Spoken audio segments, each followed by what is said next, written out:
eye-opening yung facts natin. At syempre, pagdating sa mata, ginagamit din natin yan para makita ang kagandahan ng ating mundo. Kaya naisip mo ba kung paano nga ba rin napapaganda ang isang ordinaryong istruktura na gaya ng father? Ay, pader. Pader! Kaya let's explore that in Ang Artsy Mo.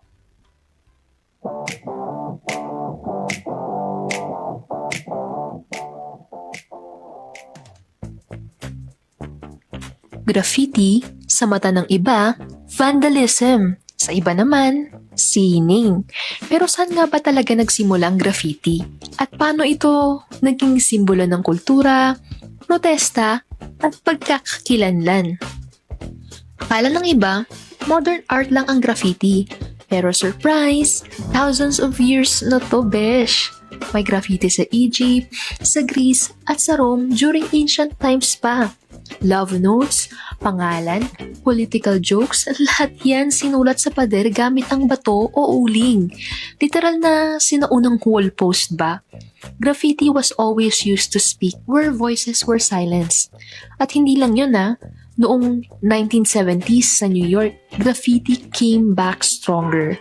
This time sa kamay ng mga Black at Latino knew they were unheard, unseen, and pushed aside. Kaya sinulatan nila ang lungsod, not to destroy it, but to defy the limits set on them.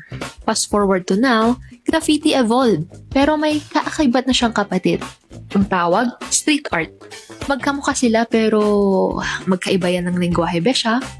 Graffiti, puro text at tags, throw-ups, wild style.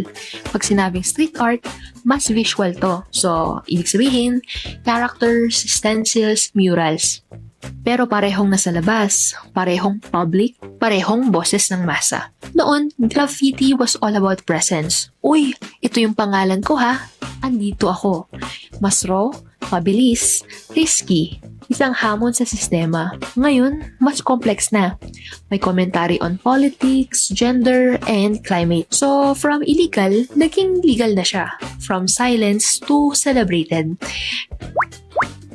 So, mga bes, graffiti isn't just a mark on a wall, It's history, identity, and evolution. Mula sa sinaunang pader hanggang sa makabagong kalsada, ang sining ng graffiti ay patuloy ng gumuguhit ng kwento ng tao. Walang frame, walang limitasyon. Walang Diba? limitasyon. Nakakatuwa naman yung baka. Hindi mo nga alam Ay, kung baka ba unicorn yun? o baka.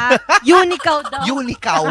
Tatawa tayo Pero sa cute joke ni naman, Heather. kagaling. Anyway, totoo yun, no? Yung graffiti talaga dati, sulat-sulat lang. At marami yan dito. Dito sa Baguio, sobra. meron. Ang daming graffiti Diyos noon. ko, kahit saan. Merong nagkaroon nga ng law na bawal yung ganon sa mga Yes. pader natin. Kaya ginawang street Street art. art. Totoo. Hindi, pero maganda man yung ganun. Meron yung iba pa rin na nag-graffiti. Pero Using hindi yung ko, paint, oo, no? sa iba kasi nila ginagawa. So, Oo. hindi po pwede. Especially dyan sa mga likod ng mga waiting shed. Yes, Oo, wag na- naging Ang viral daming po graffiti yan. Diyos yun. ko. Oo. Maling- Gawin na lang street art. Oo. Pero wag naman po yung maghanap tayo ng Mm-mm. dapat na pag Or kung sakali man, na-bet talaga natin mag-graffiti, gandahan yun, ha? Oo, yung iba kasi Diba? okay naman siguro pag gagandahan iba't ibang kulay pero yung iba kasi sobrang dumi ng tignan. Real, true, Mm-mm. label. So anyway,